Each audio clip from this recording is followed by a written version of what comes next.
that shit? Fuck yeah. It's good shit. Can I talk about what you guys are up to out here, or is this kind of private, or No, it's fine. What are we up to? I don't know, sucking dick for money. Yeah. I don't know. To your left.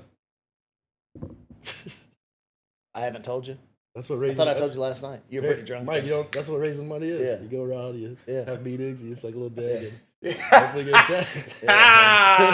Hey, Yoel's a fucking billionaire. You're gonna have to fucking cut the balls while you do it. They like the freaky shit, bro. Yeah, they like like the you got to shit. put a finger in the butt too. Yeah. What the fuck? Rolling. Fuck out. All right, mic check. I'm gonna get up right now. Mic check. good? Mic check. So what up? We're here for another episode of Liquidated. Here with Ice Bagz, the great Platinum Perry, Salud. doing a little podcast, Bitcoin, Los Angeles, a little bit high, all-time highs. Bitcoin Las Vegas. Las Vegas, excuse me. Wanna run that back? Nah. You Oh, gotta that's leave hilarious. that. You gotta leave that shit. Hilarious. Yeah. I've been drinking a little bit, so not been beer, drinking. not beer. I've been drinking.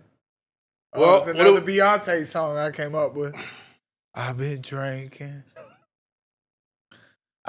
It's nasty when that liquor get into me. I've been drinking.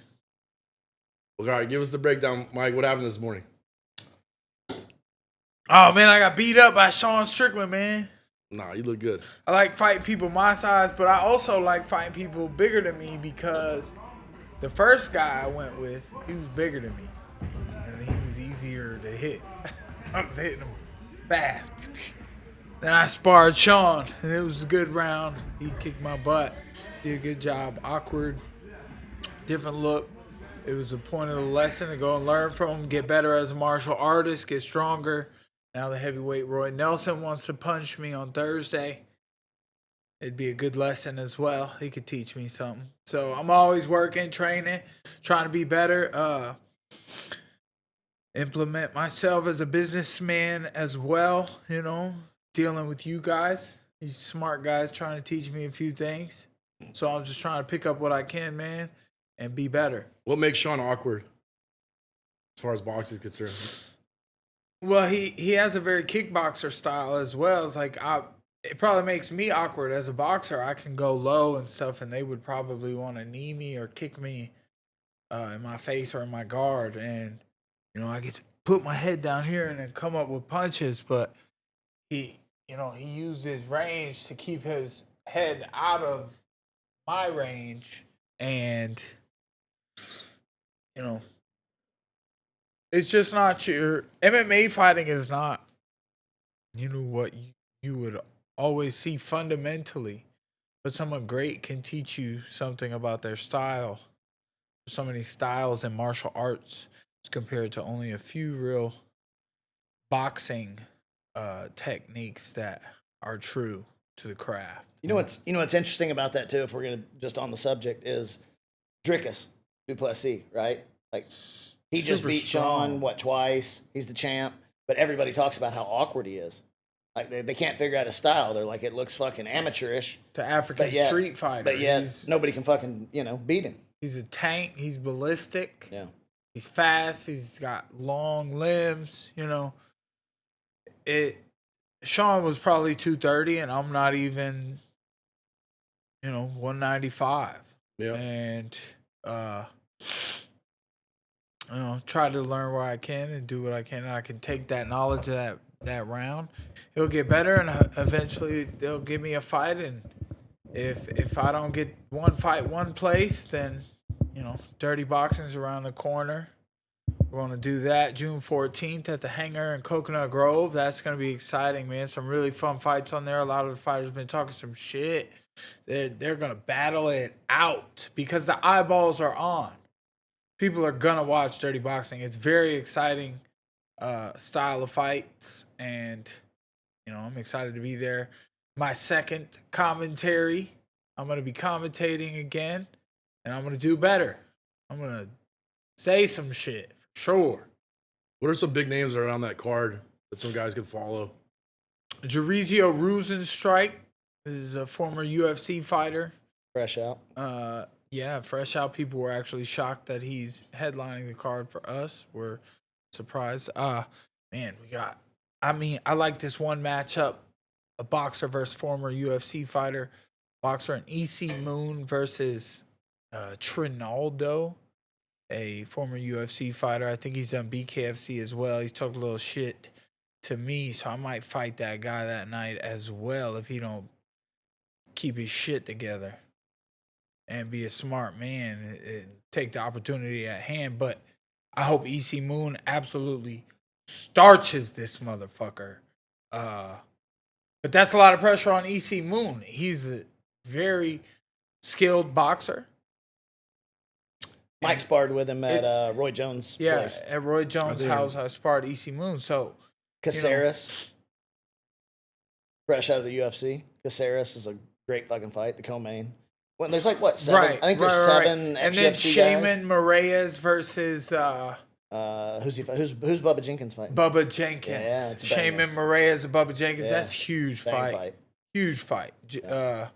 Wolf and Alex. Wolf and Alex is be good. That's tough. Heavyweights are gonna bang. Heavyweights bang in DBX, man. That's what I love about this. Is like if you look back, There's a good girl fight. There's a couple good girl fights, I think, for as sure. well. Jessie, what's her name? Rose something, I think. So sorry. Yeah, sorry, sweetheart.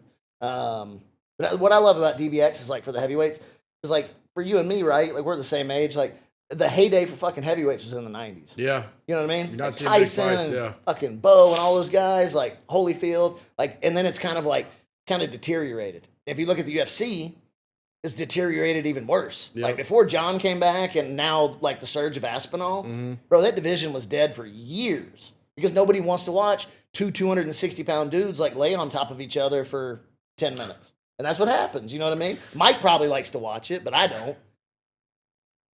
I mean, seeing that shit in person on the DBX fight for heavyweights, like, how the fuck do these guys agree to this? 100%. Like, It's just stand and bang, which is great because, you know, I mean, if you look at it, almost every fight, you know, I think the only heavyweight fight that hasn't finished in a KO so far was Wolf against Zach Pauga, which was a slaughter fest. They won fight of the night. One fight of the night. It was a great fight. Yeah. There's going to be a lot of finishes June 14th, I think. Ooh, what were we last time? 80%? Yeah, 8 or 9 of 13, something like that. A B? Yeah, I think we're averaging like around 80% in the two. A lot of exciting events. so how's the setup for this event? Is it a lot easier this time? You got to use the same vendors? Is it like Nah, I would say it's been switched over a little bit. Yeah, I'd say it's probably been just as difficult because we ended up switching a lot of our vendors over. You know what I mean? Like that's the thing is like when you're starting this shit out, dude, there's so much logistical stuff, you know, that you got to put into it. And then of course shit goes wrong. And so you're not happy with them. So now you got to go replace somebody. Right. So it's been just as much work, I think, for, you know, putting on the event. But that's why I wanted to stay in the same location. It was like, all right, we know what we did really well. We know what we did wrong. Now let's make sure we do all those things really well. I mean, I love the fight game, and like the thing I don't understand is like, you know, Nike sponsors, you know, all these big golfers, all these different athletes. Like, I want to wear a fucking Platinum Perry t-shirt.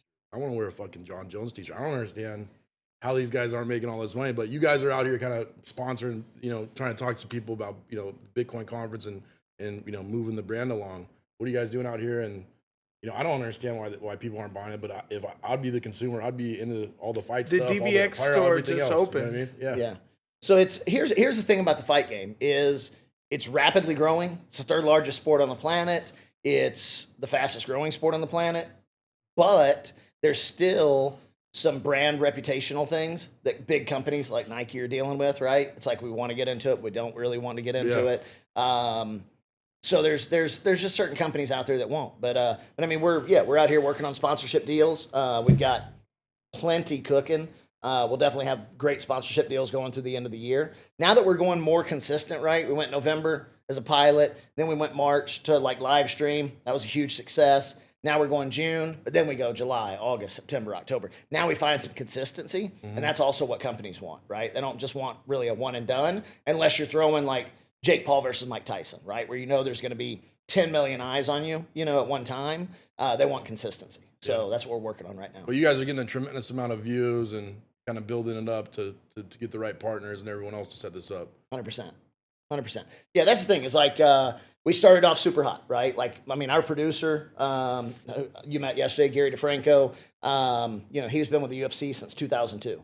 And after DBX won, which was the first live stream event, and I'm feeding him the numbers because that's all I'm paying attention to the whole fight is like the numbers coming in.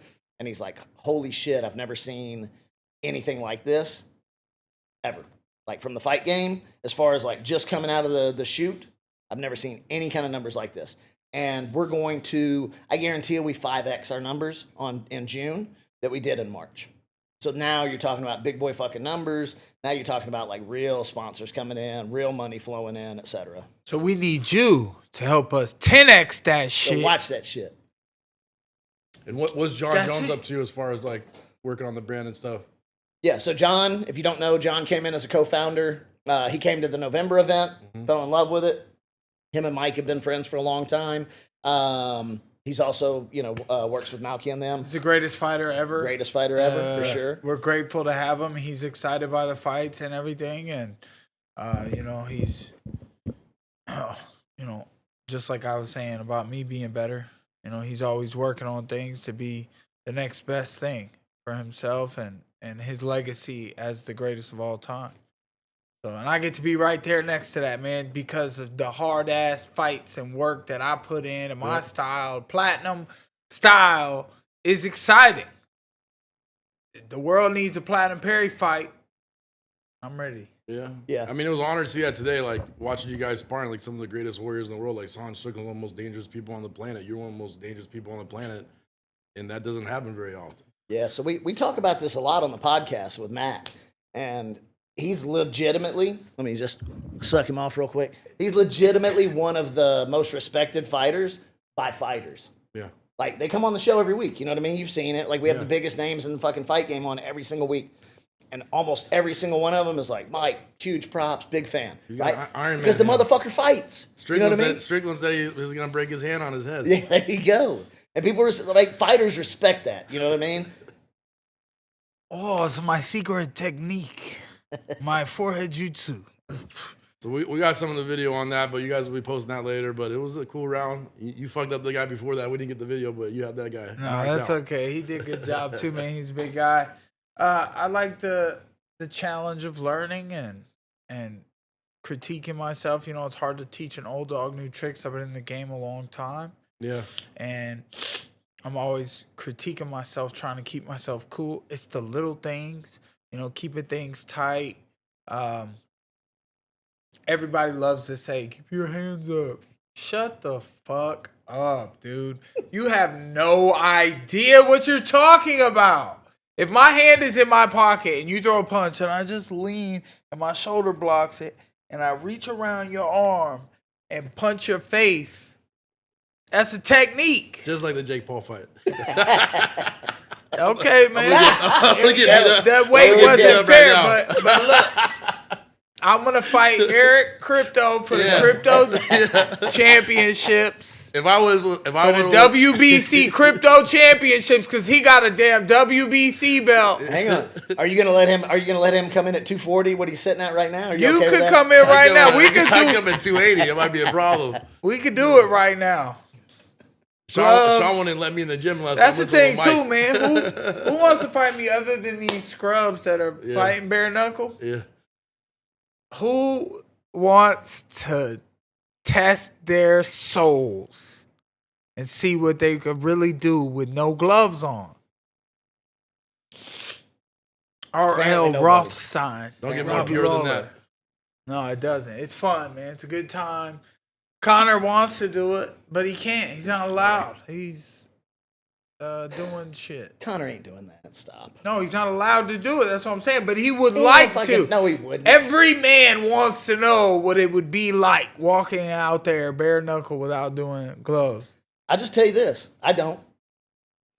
I got no fucking interest in walking in that fucking ring and fighting somebody bare knuckle. I love the feeling of like I'll do one you gotta DBX walk fight. I'm out. down. Yeah, DBX, but not bare knuckle. Yeah, dude, man.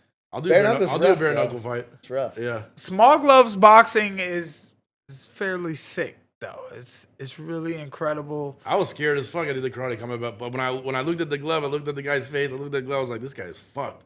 If I get him one time, it's over. Yeah. You know what I mean? He just don't, he can't get me. You know what I mean? 10 ounces to 4 ounces is such 4 a ounces huge was fight. wild. 10 ounces feels like pillows after you put on 4 ounce Yeah. gloves. Dang. The 4 ounce gloves just to protect your knuckles. 100%. It's not supposed to protect That's your it. face. You know, the pillows feeling like, yeah, the punch doesn't necessarily have to hurt. It can break you down in different ways. And there's lots of structure in each of the styles. Small glove, dirty boxing. Mm-hmm. No glove, bare knuckle fighting. Boxing with 10 ounce or 12 ounce gloves, or 16 ounces for sparring, or even bigger sometimes. And fighting MMA, technically kicking, elbows, knees, all those things. You know, it just changed the game. The game is always changing, and they're always making me do different shit. And now it's like the hands have always been the number one thing that I've held on to, with no matter what the style was. Even in jiu-jitsu, like, I'm trying to put you in a vulnerable position. We call it the rape choke, where I got both hands over your fucking throat. And, like, if I could post with one, I could fucking drive a punch in your face. My ground and pound MMA jiu-jitsu is different than my jiu-jitsu when I'm not punching you. The rape choke, you said? The rape choke. I love the rape choke. Grown men, big-ass men, like someone your size, I'd rape choke you right now. Fucking hold you down and you'd be like, nah. We may need to cut that. I don't know if we're I don't do that. No, why we gotta do that? Now I'm talking too crazy. I'll be using, I have a concussion from Sean Strickland. I'll be Man. using court a couple years from now. So what's up with Overdogs? What's up with Strike? How's this all coming together? Overdog's been fun, man. We've been doing it for a while now. I'm trying to get better at that. You know, it's like, I don't know. Do some people just open a podcast one day and they get 100 million views like that? I think you're doing great, man. And Not people really. love you. People love your personality. People I love have a what you good do. time talking with Yeah. these incredible competitors, Yeah. these fighters that do give me respect, like you were saying. I'm super grateful for that, man. I did earn that shit with my forehead, taking punches, but you know, it's the entertainment business. I'm trying to be exciting, trying to be fun, trying to be, you know, sometimes in your face, but sometimes I'll give you your space. You know, can't be too in people's face. I like to yell on the mic, if you can't tell already. I get to fucking speaking sometimes, but and then you gotta let other people speak. Yeah. Like this smart guy right here, man. I think from a fan's perspective, people just want to hear from you. You know what I mean? People who hear who you are, and you don't have to act any differently than anything else. You know what I mean? I think boxing, if anything I learned from business, we deal in crypto with, you know, there's some honest people. There's a lot of scammers and, you know, ridiculous people just trying to get money from people. But one thing I learned from fighting is like the most honest and pure sport I've been around. And the best people I've met, I think, in my life are from fighters. You know, these guys, you know, could be bouncing around the clubs, you know, doing whatever they want with the girls and everything else. And probably, you know, good looking guys, and they're out grinding at 6 a.m. and eating healthy and being the most disciplined guys around and not getting paid very well 95% of the time. Very true. So it's good that DBX is coming in, and it's a startup company, so you know pay isn't gonna be as good as you can be all the time. But you know if they build up the brand, everyone's gonna get more paid, the more fights. And at the end of the day, like you know when I'm in Bali training with fighters or whatever, they don't give a shit about the money. They just want to fight. That's their moment. Yeah. You know? I mean, it's so hard. Mike So- knows this, you know, better than anybody, but there's so many fighters out there. And Yeah. There's so many fighters that can't get fights. Yeah. You know what I mean? And when they do, they essentially lose money to go somewhere and fight. Yep. And so, you know, that's one thing that we definitely want to do. And one thing that Mike and I have talked about since day one is like, we want to get these fighters paid. You know, not everybody's going to be a fucking millionaire, you know, but at the same time, we want the people to be able to provide for their fucking families. We gave out and some fight. big bonuses last. shit, we gave out DBX1 gave out over $60,000 in bonuses through some cryptos and tokens and Strike. other things. And these people, these fighters, they got that money. People helped them get that money on their phones or whatever, and you know, And they get exposure too. Like you guys got all those streamers coming. Then they get a bunch of followers, and hopefully they get sponsors from that or sponsors outside DBX. 100%. And, you know, we're giving them eyeballs for sure. every time at fucking High Limit Gambling now, I see some fucking streamer. We were there last night. You know, all these kids. I don't know what they're doing, but they're making some money. You know. Yeah. I mean, I'm assuming you are because you got a fucking cameraman that follows you around. Yeah, you take shits. I thought you were a room. Yeah, he took a shit in my master bedroom when there's a guest bathroom right behind us. That's what I pay him for. To shit in my bathroom? Yeah. He Jesus. probably texted him. Go in Ice Bag's bathroom. Drop a deuce. So you think you're gonna get some more work while you're out here? Or you just was that? I don't know, man. It would be cool to go work with Roy Country Nelson, but I think I'm leaving on the 29th. I really can't grasp what day it is. That concussion is bothering me, I guess. When are you fighting again, goofball? All right. You're the standing champ right now. They were supposed to fight in Vegas, but they couldn't get for amateur fights. They had to wear headgear. So we're not doing that shit. Nah. But maybe Art Basel in Miami. That might be a fight. There's some guy named Tico or something. He's like a judo guy or something. So I'll fight him. I might come back for that belt. Yeah, we'll come get it. You can do it in DBX. But yeah, I fought some of these karate guys like sparring and stuff. I don't really, I don't think they're that good. Yeah. I think you gotta be a good athlete and really have a little bit of cardio and heart, But I'm not sparring pros. When I start to pros, I get touched up a little bit. Yeah, for sure. I mean, there's levels to this shit. You gotta be able to take a hit. I was gonna say earlier when you were talking about the Strickland sparring, it's like, me versus him, the way I chose to go at him. I mean, he looked great, but it looks toned down. It looks like our speed isn't what you think it is, but we were going. Oh, you guys were going. And we two great competitors can make someone look, like it's not the level that it's on, but it was on this level. Yeah. And that's why it stalemates a little bit. You guys look super high level, and he sparred a guy before you around, and they were kind of just watching each other half the time, but it was really high level too. They even watched me. Yeah. They were even kind of sticking around watching what I was doing, how I was sparring. Yeah. It was kind of cool to I had an interaction with Strickland, where he's like, "You're just some influencer piece of shit. Get the fuck out of my gym." But it was cool to see him today because I saw a different side of him. Like he was a leader, he was giving the other guys advice, and he looked like he's trying to teach young men to be fighters, which was great. You know what I mean? And he's got a good crew of guys. I've been trying to train down here. I'll come see Bones Adams, and he's got a great gym. Like every time I go in there's a world champion there training, or a bunch of interesting people to go see, and I get good work there. But I can't stay out of the clubs and all the other shit, so I can't train out here. But they had a bunch of really pretty high level guys today, didn't you think? Yeah, man, there was some good guys. I didn't do a lot of sparring with everyone. I got to work with one guy, and then Strickland. 5-minute rounds. Different. I've been fighting. It's a long-ass round. Yeah, that's a long round. So, you see that in my style, but I feel like I wanted to come to Vegas and get the training in and remain dedicated and vigilant towards the mission, which is like networking and telling everyone what it is we're building and how incredible it can be if they just turn it on and watch it. Like, I got a question for you. How has it been for you, right? Since we've gotten involved, we started doing Overdogs, then we launched DBX together, right? And then it kind of opened you up to this more of a business world, right? And we talk about this a lot, just business in general. How has it been for you kind of transitioning from, let's just be real. Like you came up in the fucking streets fighting, right? You weren't thinking about business. You were just thinking about knocking people out. Now this attitude has changed. You got a family, you got legitimate businesses that you're working on, right? And now you're coming out to somewhere like Vegas and you're networking and you're talking to guys that are worth hundreds of millions of dollars that have built it without a callus on their fingers. You know what I mean? How has that transition been for you? Well, I'm thinking about, how to take the risks I think I should take.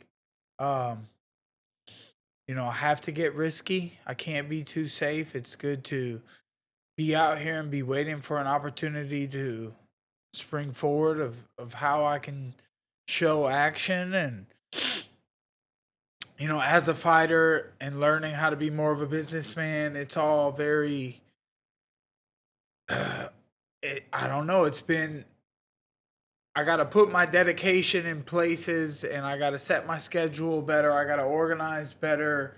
You know, I'm getting older and wiser. I'm a father of two and a family and a husband, and uh, I'm the main caretaker.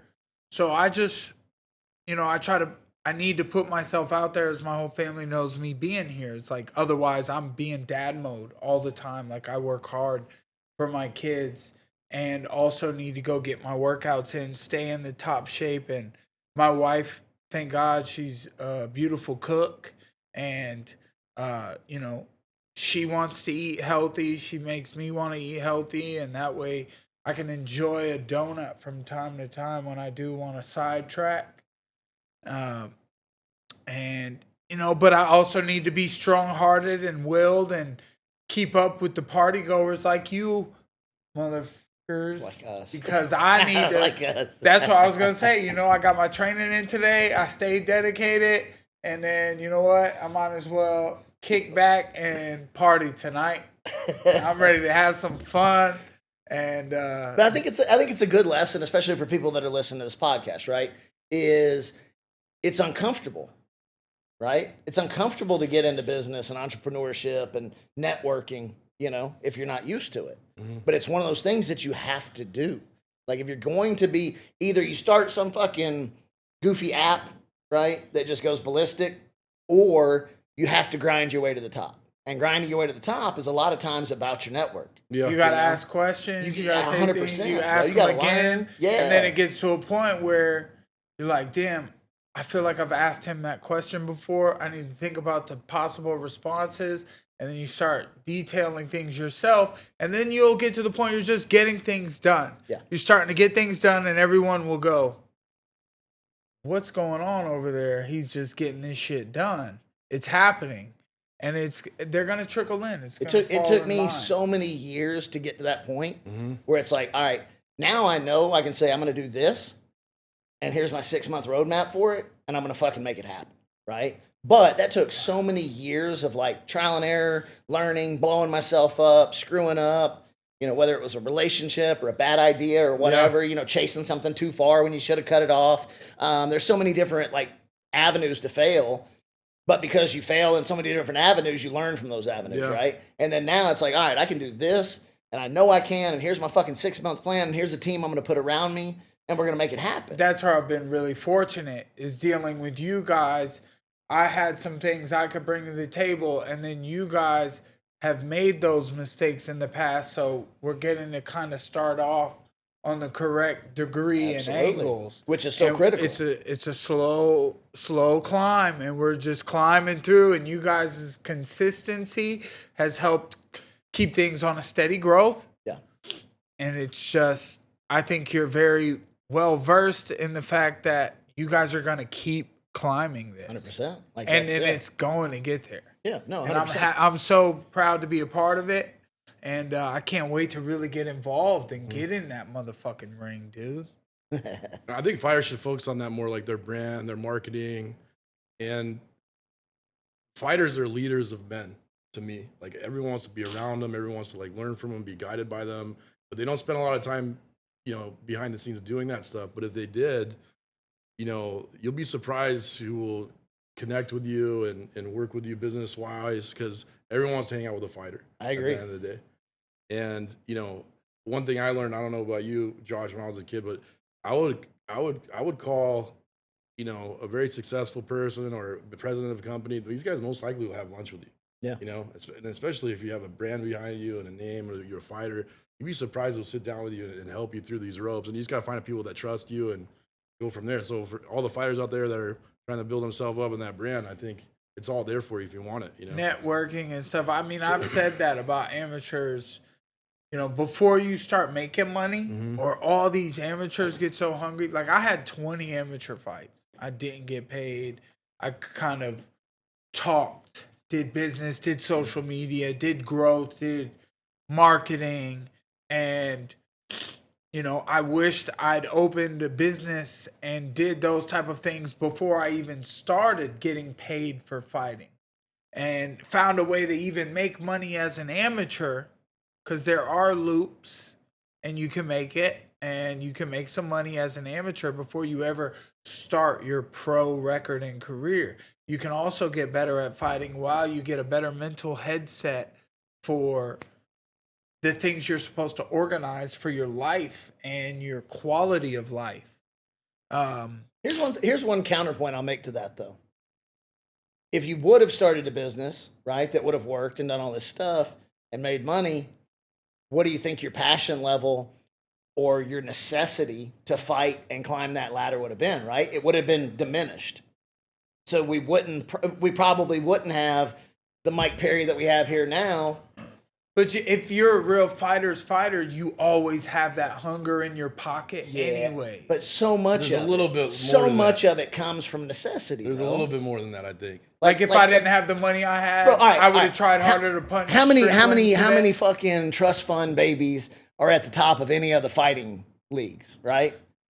Armin Sarukian maybe is like one of those few. Bro, nobody. The Batman story. I mean, these kids, you guys fight out of fucking necessity, bro.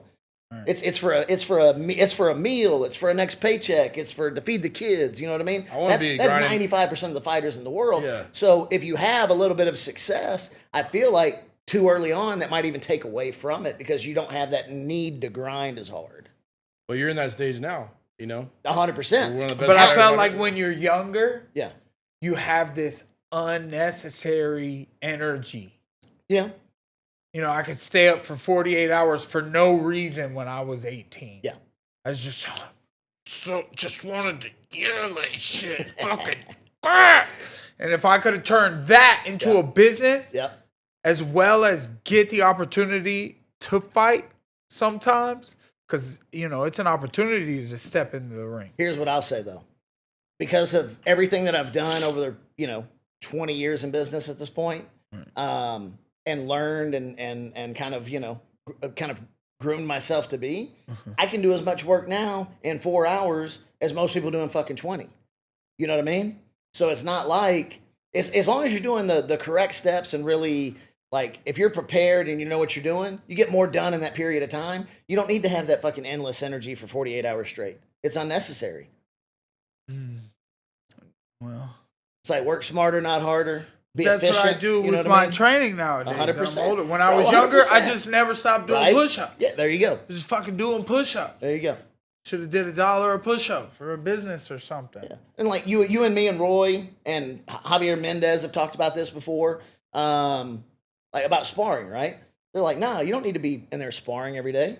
You know what I mean? Like, what's the fucking point? Because all you're doing is breaking your body down, right? So it's work smarter, not harder. Work on the technique, do all the stuff that ain't damaging you, and spar when you need to. Fight when you need to. Prepare when you need to. Just a couple rounds, we're out. Yeah. Give me a couple rounds right now. Perry's gonna get me today, dude. That's okay, man. Man, you wanted me to power slap you last night so bad. Yeah, you see them punches I was eating today, man? No problem. I'll add $2,000 to that one. But I just listeners, I want to see this shit. To him. So if he, I'll add $2,000. So I'll add $2,000 to it. $2,000 to it. $3K to if Josh knocks me out with a power slap, he'll get the $3K. I can't do it. But if he hits me with the power slap and I don't go down, it's mine. Here's the thing: if I knock you out with a power slap, that motherfucker can never see the light of day or be talked about, bro. You can't. I think I would in either scenario because if you don't knock him out, I'm pretty sure he's gonna fuck you up. Oh yeah, 100%. Yeah, 100%. Hey, look, two things went through my head. One is if I power slap my fucking partner unconscious, right? Yeah. It's not a good look, right, for the business. And then two, if I don't power slap my partner unconscious, he's probably gonna beat my fucking teeth out. Well, I asked for it, which is stupid, I guess. We shouldn't be asking, I should. Asking you shall receive. I asked the Lord to let me move my head today. Perry's like, I got $400. There's no upside. You power slap me. I was like, bro, like put a couple grand on it, like. I just only had that in cash, so money talks. You pull it out and you can make the bet right there. That's funny. That's okay, man. I could take more of those for $400. I bet you can get a power slap contract for like more than 6 figs against someone wild. I don't maybe, think so. Crazy. Maybe, bro. They don't pay those motherfuckers. Yeah, but Perry. Oh no, Like, yeah, let me I do- They had to be like. Yeah. How about me and like Usman? Perry versus like Darren Till. Oh, yeah, be power crazy. slap. Yeah. like you'd make $500,000 off that. No Probably. way. That'd be hilarious. Probably. You probably take more we might fucking be onto damage something. We in might be 5 onto slaps than you do in a fight. I like it too because Darren's southpaw, so he would hit me on Yeah. this side of my face. I feel like It'd be like a this is the side I bobblehead wanna fight. get hit on. His head don't even move. Yeah. Slap this boy. I so anyway. wonder about that because Paige Van Zandt was doing it. Yeah, Paige is going for the I title. was like, did Dana? I swear I was thinking about this last night. Paige went to bare knuckle and then I went to bare knuckle. And Paige went to power slap. I wonder if Dana's like, I wonder if Mike will go to power slap. he'd eat that shit up, bro. Dana, $500K. You make a lot of money in a couple minutes. Yeah. Really? Yeah. What, 3 slaps, 5 slaps? I mean, right now you're negotiating $400. Yeah, to get slapped. We're not doing a very In good the bar job at for the your fucking Cosmo. contract. You know. Josh, He's like, slap me for Yeah. 400 at the bar at the Yeah. Cosmo. Eric fucking bet. He lost 10K playing cards. He's like, oh, I won 10K on that game that I bet on, that basketball game. Break even, then, baby. Yeah. Then I saw him lose 6 more, 3 plus 3. And then he comes back this morning. He's like, oh, I won 10K last night. You made $1,000. No, I'm up. I'm 20, up. I'm I'm 20 up for the 75 right now. $75. Mike said, damn, I'm up on the trip. I'm like, how much? He's like, $75. He goes, I tipped the dealer 25. He goes, I was up 100. It's true. I don't do that at So a lot of parallels between fighting, business, life. Yeah. For real. Like, everybody should be fucking punched in the face once. At a minimum. I think Some of these crypto bros should be punched in the face just repeatedly. Yeah. But everybody should be punched in the face. One time, you should know how it feels to get punched in the face. Sometimes and you I should know feel how to like- fucking defend yourself. As a man, Yeah. right? You should be able to defend yourself in a situation because you never know what's going to happen. Especially if you got a wife, kids, that kind of shit. Like, you have to be able to defend yourself. I feel like I could have been a model if I didn't get punched in Yeah, my I face. wouldn't the go way that I far. do.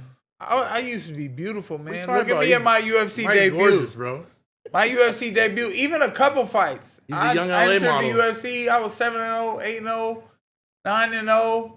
I should have stopped right there. It would have been 9-0, 9 knockouts, 100% finish rate. You would have gone down like a legendary, like Khabib. They would have talked about you for 20 years. But motherfucker went 9-0 and And quit. said, fuck it. He said he's too good for this. It does feel good to be undefeated. You know?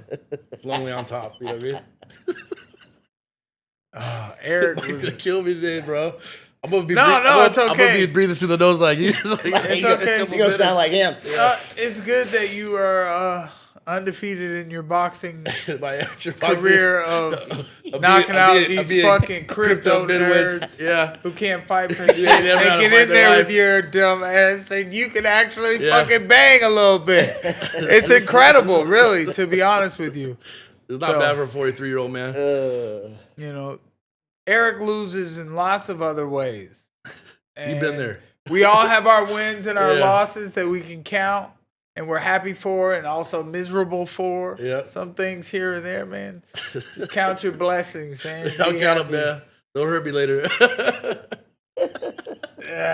Time's ticking down, man. Oh, dude. I I don't think I'd be able to stop laughing for like 2 hours if you guys actually did a power slap. Bro, I was so close, Yeah. too. And I'm like, in the back of my head, I'm just like, just don't fucking do it. Like, why do it? Don't do it. Don't do it. I think we got a video, though. I was lined up pretty good. I think Dom's got a video of You it. get a video, Dom? There was some power coming from. I'm just telling you. It was coming from back there. I was twisted back. So what's the plan next couple of days for you guys? We're just going to continue networking, man. We got a dinner lined up for tonight. Got several. had a kind couple of, good meetings yeah, today. couple good meetings today. Several meetings tomorrow. A couple little like crypto parties tomorrow night. So yeah, just continue to work, grow everything that we're doing. You know, whether it's the podcast side, whether it's the fight league, whether it's the betting app and casino coming out. Strike Token's going to integrate with all of that. So There's going to be news on Strike Token coming out before this episode drops, I think. When's the casino coming out? Very, very soon. When is this episode coming out? Very, very soon. How soon? Next 24 hours, probably. Then probably after that. Okay. So I'm not going to say anything. But yeah, Strike Token is going to be fully integrated in a big way with all of those things. And how often is Overdogs? Is it weekly or? Weekly. Yeah. Yeah, we do it every week. I mean, I looked at it the other day, dude. It was so cool because I was like, yo, so pull me some stats. And I was talking to one of my guys.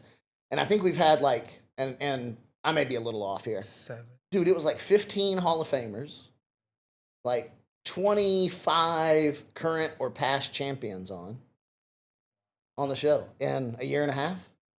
It's pretty fucking crazy, bro. That's good, man. 25 Yeah. champ. Yeah. We've That's had a John, testament to people's respect for you. 100%. And the things 100%. you I guys don't are pull those building, guests. You know what I mean? Yeah. I don't pull those guests. You do. Well, I think, part of the media's job, because ultimately it was Kenpai Media. Yeah. That was how I met you. Yep. Through Kenpai, but Kenpai was also an NFT project in the crypto space. And, Kenpai Josh, Pandas is going to majorly benefit from the upcoming announcement the as well. Pandas Nation on social medias is refreshing. Yeah. And, it's just all these guys out here networking and trying to find ways to, grow the growth of everything. And all financially as well. We want to get rich. Everybody wants to get everyone rich. wants to Who do doesn't? well. You guys are building like real businesses though. Yeah. I just want to do cool shit. And helping man. men, Yeah, all these 100%. fighters, great, I just want to do cool shit with cool people. Like, I'm at that age now, right, where it's like, I could go do a million things, but I just want to do cool shit with cool people that I like being around. Yeah. You know what I mean? Because that makes it so much easier. You don't feel like you're working at that point. You know what I mean? If you're doing stuff that you love, with people that you love, that you can joke around with all the time. And that's what we've built with the Kenpai ecosystem, the Strike ecosystem, DBX, all the stuff that's coming out of there. Like, it was all about integrating real world stuff and then integrating, a token into that. Right? Yep. It wasn't all about like, let's do a token and then, come up with some bullshit narrative for it. Mm-hmm. It's like, here's a token, but here's all this real shit, and here's kind of like how value accrual comes back. Yeah, it's a to big the token ecosystem. holders. Yeah, it's a big. you know? It's a wide ecosystem for sure. I was a centerfold for the Fighters magazine once. Thought you were gonna say play girl. It's the men's version, and I was the platinum party starter. So I've always been interested in giving a business of a good time. I'm an entertainer. I fight, for fun and for Make tequila too.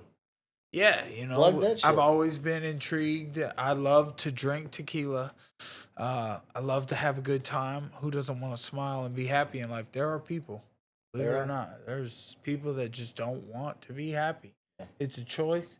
And I wanted to put myself around people who do want to be happy. And, sometimes in order to get better at it and keep, you have to generate and you have to create some type of wealth and then you can share everything, so platinum party starter. We're starting those platinum parties. It sounded straight up like a commercial. So Dirty Boxing, we're in the crypto space, Kenpai Pandas, Kenpai Media, we've even talked about going to the UFC and at the events and asking fighters questions. I got to get my feet wet doing a post-fight interview after a matchup at DBX and, get better. There's people that are good at things in life, you know what I mean? And I maybe have gotten comfortable with the things that I'm good at, and it makes it harder, but no excuses, to branch out and get better at other things too. If you're not uncomfortable, you're not going to grow. Right. I'm always uncomfortable. I love to be in my room by myself under the blanket, just scrolling on my phone, and every creak of the door, I'm like, somebody's looking for me. Who's knocking? What else you got, bro? Not much. Do you guys want to talk about anything else, or I'm good. good, Mike? I want to fucking party, man. All All right. right, well, let's fucking All party. right, we'll party here. All right, Don, we can cut it. Good to see you guys. Thank you. Thanks for having me on. Love y'all. Yeah, love you, bro.